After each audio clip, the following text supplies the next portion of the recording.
Wrestling Travel, here once again with Garrisaon Creed. Mr. Creed, this is an interview so nice that we're doing it twice. 1 week ago, we've done this, so everybody should be getting the best of us both. So how are you doing this evening? I'm doing good, relaxed, getting a lot of rest time, still staying in shape at home as best I can, but yeah, just like everybody, got a lot of free time going on right now. Yeah, antsy to get back going with wrestling. So you helped us out a few weeks ago with Mania Crawl. Mania's already a few weeks ago. We raised $3,300 plus for the Red Cross, and we wanted to take a time out to thank you and let everybody get a chance to get to know you. So we appreciate the help.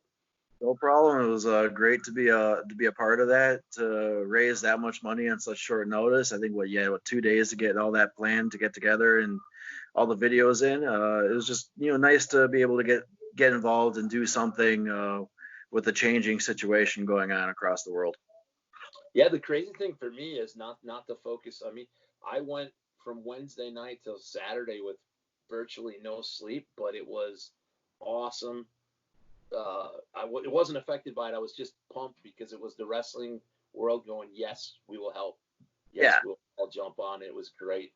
And a lot of people think that the wrestling world is just, hey, whatever we are, but to see everybody step up, and guys like you and I and everybody in the business knows that everybody will step up when needed.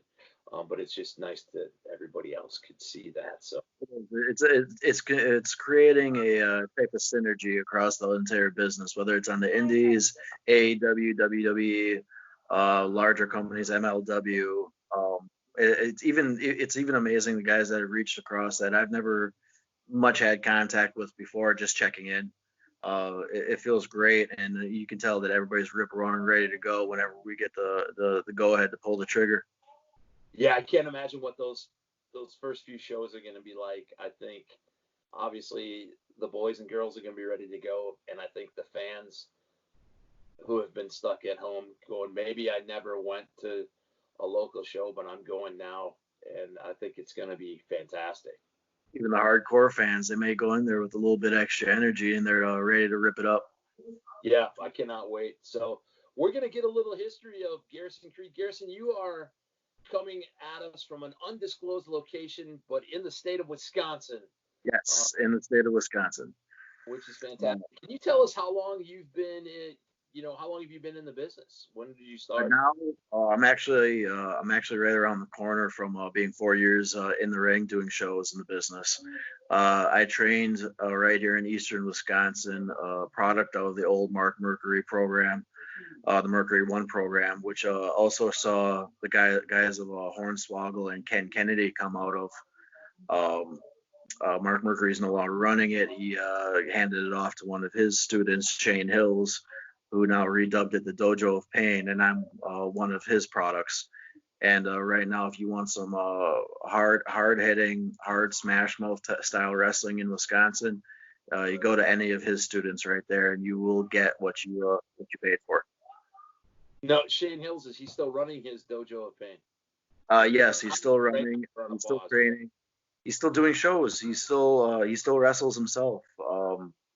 Damn near 50 years old, but you couldn't tell it. He's spry as we always joke around. He looks like King Kong Bundy's bastard son.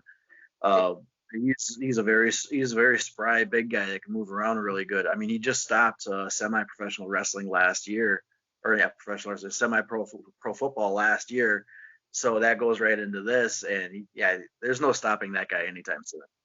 I saw him. One of my last live events that I went to was Ben McCoy's Frontline Pro, and I forget who Shane Hills wrestled, but it was a Falls Count Anywhere match. And gosh, I should have, if I knew we were going to talk about it, I would have tried to remember who he wrestled. But they both could go. It was great. It was Wisconsin, I believe it was where we're at. So, so talk about. I know that you're a military guy, so you got a little background in the military. Yeah, right when I got out of high school back in 2003, didn't quite know what I wanted to do in life. always wanted to be a pro wrestler, but I didn't know about the school. I didn't know about what indie wrestling is. I mean, I knew at the time I knew what WCW and WWE. I mean, there wasn't much else. So not really knowing where to go, but knowing I still wanted to buy some time to decide what to do, I enlisted in the service. I was in the Army, infantry, and from there I went. I spent most of it overseas. A lot of hard training over in South Korea for a good amount of time, and spent a lot of boots on the ground in Ramadi, Iraq, where I'm pretty sure the natives still don't want me back. Um, and that's what I did. And I got back out. Kind of was ready to jump into the workforce. I still went to college. Got a degree in sociology. Um, Went out there, got myself the 9 to 5 job. Did that for a while. Then I found out about Shane Hill's dojo, and it just so happened that it was 5 miles from my place that I lived in for the last 8 years. And I'm going, why the hell am I not there? Uh, so I made a phone call, went to a show one Saturday. That very next Sunday morning, I was there taking bumps in his ring. So I mean, that's pretty much the guts of how it got started. Well, that's awesome. Always such a good story to hear how people got in. Now, when you were younger, I know we talked about this the last interview, and it was a pretty interesting answer. But who are some of the people that you looked up to as a young fan? Like I mean, I've been watching wrestling for ages. I even distinctly remember seeing Andre the Giant take the body slam from Hulk Hogan. Guys like Macho Man, Randy Savage, Ultimate Warrior. I mean, those guys, flashy, the neon colors, that always got your attention. That brought you to the show. But now we have the Monday Night Wars starting up, and WCW was getting a lot of steam. So yeah, I mean, I tuned in to watch Hulk Hogan and Randy Savage and Ric Flair, but it was the solid mid card. These guys that they weren't 6'8", 300 pounds. They were 5'9", 210 pounds, 220 pounds. Your Eddie Guerrero, Chavo Guerrero, Psychosis, Rey Mysterio, Chris Jericho, Chris Benoit. I mean, these guys that eventually went on and made huge names for themselves. I mean, I was watching them in WCW being the curtain jerk or the mid carders, guys like La Parca, even the Villanos, Juventud Guerrero. I mean, those are the guys that that stuck me in the show. Dean Malenko, can't forget Dean Malenko. That stuck me to it. That I mean, I found myself. I wasn't watching to watch Sting and Hogan at the end. I wanted to see Dean Malenko and Chris Jericho or Rey Mysterio and Juventud Guerrero go at it again. I mean, that's why I was tuning in. Yeah, I think that Bash at the Beach where Hogan joined the NWO, I think the opening match, and I'm sure I'm going to get this wrong and people will correct me, but I think it was that card that it was Juventud versus Rey Mysterio opened that up, and it was one of the first time I'd really gotten to see Lucha, and wow, I mean it was awesome. I mean they stole the show for me because I remember Hogan coming down because that was an iconic moment, and I remember that beginning match. I couldn't tell you what happened in the middle. That pay-per-view. And a couple of the guys that you mentioned about getting in, that just so happened, and not that it's all about what I got behind me, but I got a signed Ultimate Warrior poster, and I got a WrestleMania 5.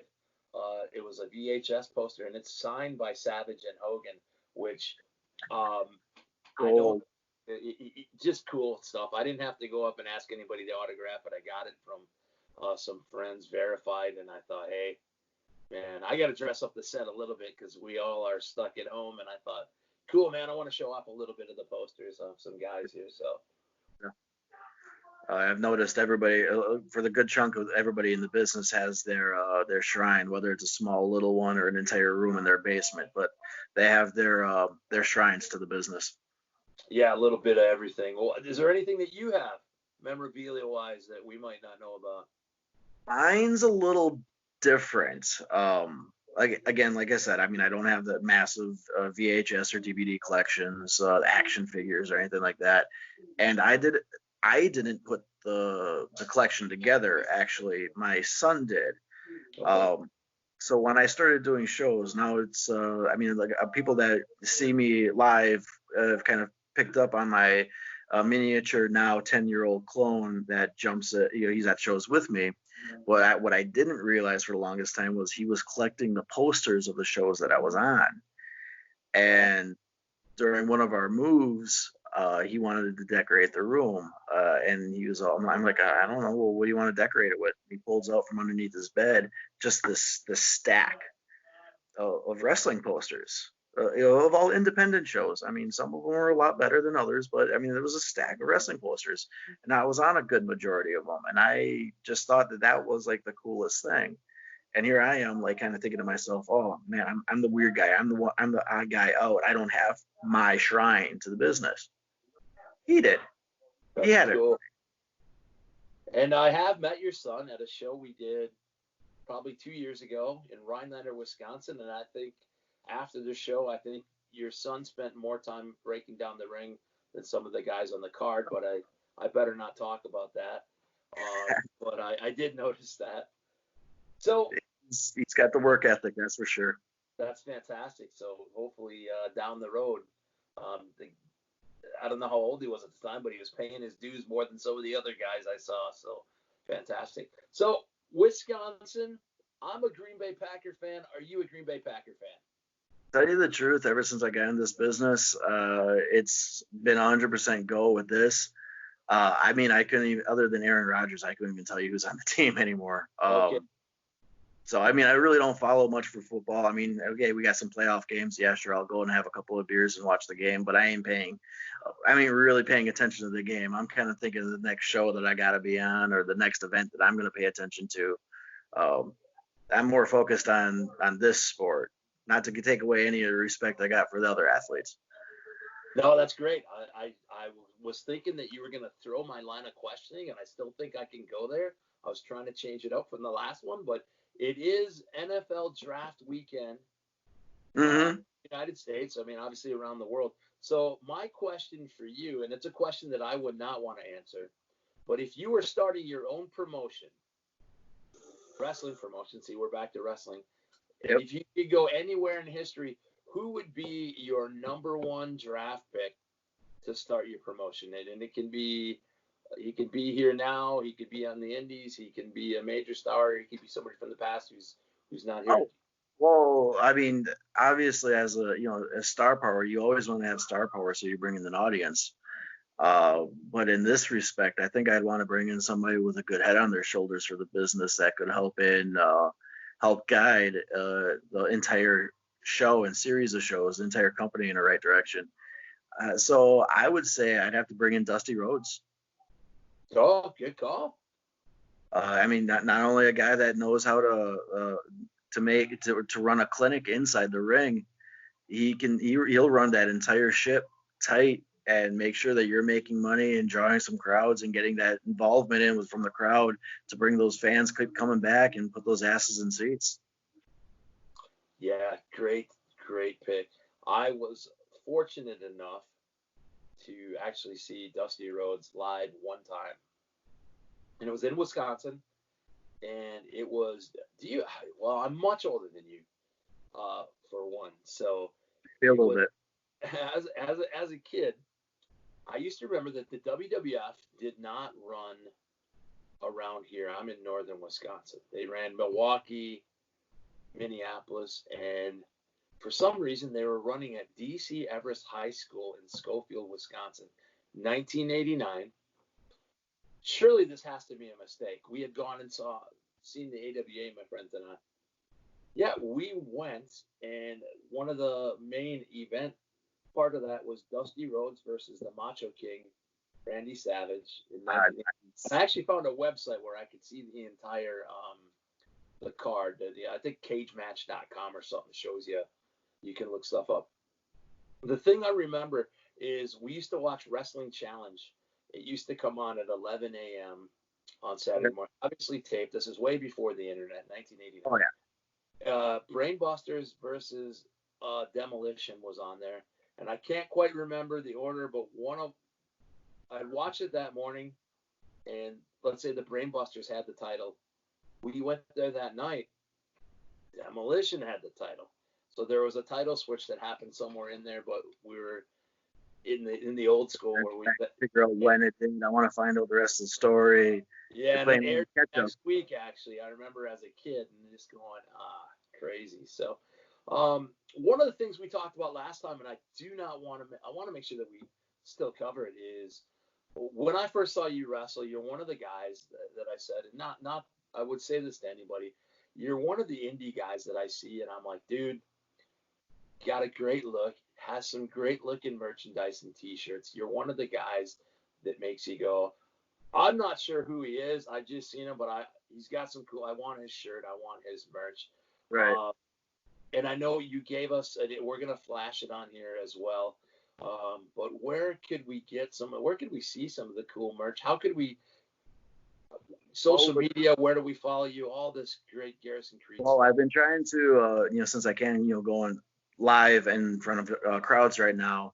I've been trying to give the fans on my Facebook and Instagram and Twitter YouTube clips of my old matches, and attached to those, I have my pro wrestling tees and my communities online stores. So if you go to either one of them, look up Garrison Creed, GarrisaonCreed. You'll find my merchandise at either one of those. You find me on Facebook, you'll find my links to that. Or if you do have me on Facebook, Instagram, get a hold of me. Send me a message. We'll make something happen. I mean, I got the T-shirts on the sites. I still have a supply of shot glasses personally on hand. I got a couple of autographed photos and some dog tags still.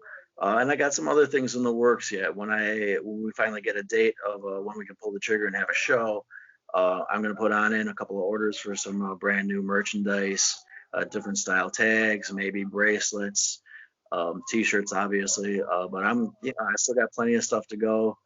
So any of those routes, get a hold of me, go to a link. We'll get you hooked up with your mercenary gear. Fantastic, and we will link hopefully on the screen here, but all of the social medias. I know you're on Twitter. I know you're on Facebook. I did notice too that there was some matches posted on there, which is fantastic since the last time we talked. So Mhm. uh, I'm excited about that. I'm excited about the return. Like I said, I know that the last time we talked, you're looking to branch out to. You've wrestled a little bit in Chicago. Yep, I just got picked up by a couple of companies down, Berwyn Championship Wrestling and Rocket Pro Wrestling, down in around the Chicago area. I'm still doing Steel Domain, Midwest All Star Wrestling, Minnesota Independent Wrestling over in Minnesota, and I'm getting picked up by other companies as well. I'm generally on the road doing 3 to 4 shows every weekend, and I've been taking this opportunity to get out there to reach out to some other promoters, some other regions, and I'm not restricting myself at all to the Midwest. I've already toured a good chunk of Canada. Anywhere in the U.S., I'm readily available. I'm passport ready. I can go to England, Japan, anywhere, Australia, wherever they want to see the mercenary do what he does best. I'm willing to go.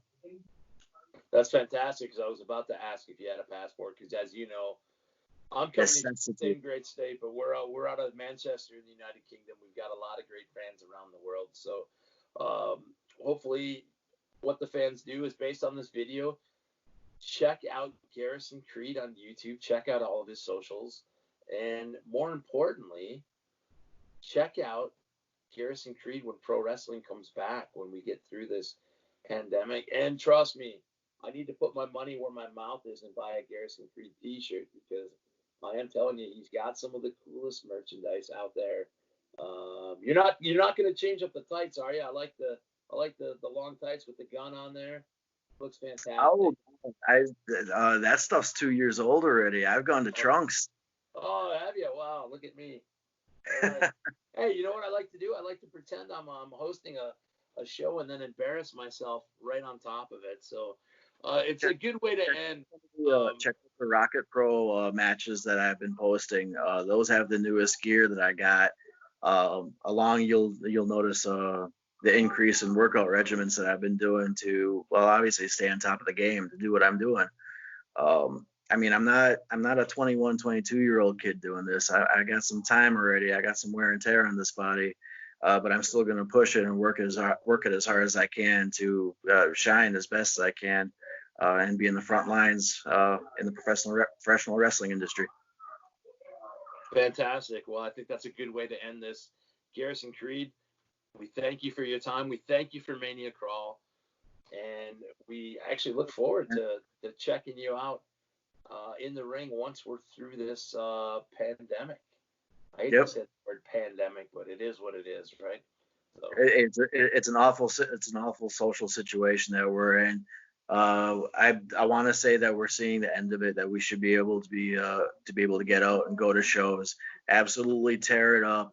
You go to these shows, you boo the bad guy, you love the good guy, you be loud, you buy merchandise, you let it know that you're there, and you love seeing us come to your town again. Right, and I would say there's nothing better than an indie show. I think we said it last time. There's nothing wrong with sitting in the rafters and watching the WWE. That's fun. But give yourself a chance to go to an independent show and sit right there on a folding chair where the wrestler can hear you boo or hear you cheer. You can interact with them at intermission. Go and buy with any good luck, you'll have one land in your lap at a high spot. There you go. That's half the fun, getting run over. But I always said, I can go up to you at intermission and I can find out, hey, who are I trained with Shane Hills. I've gone to shows and found out that people have trained with some legends or have trained people that are, Jay Cash, I did the interview. He had a hand in training Killer Cross, who is now Carrion Cross, or whatever they're going to call him, Carrion Cross in the NXT. But wow, stuff that you don't know and stuff that you can find out at an indie show. But I can tell you on how many wrestlers I've met on one hand going to a big time promotion like WCW or WWE, and I can tell you who I met. It was 1988 at the Miami Night Center. I met Ricky Santana because he came out from behind the curtain and stood there, and me as like a 10, 12-year-old kid. Hey, Simon. Yep. Cool, so I was like, hey, I got to meet Ricky Santana. So, all right, Garrisaon Creed, I tend to run off on a tangent. I'm going to try to tighten up my professional show, but when I'm talking to a guy like you, guys in the business, I tend to ramble, and so far I haven't gotten too many complaints. The most complaints I've gotten on YouTube have been from myself. So once again, we thank you, and we're signing off. Man, thank you very much for having me.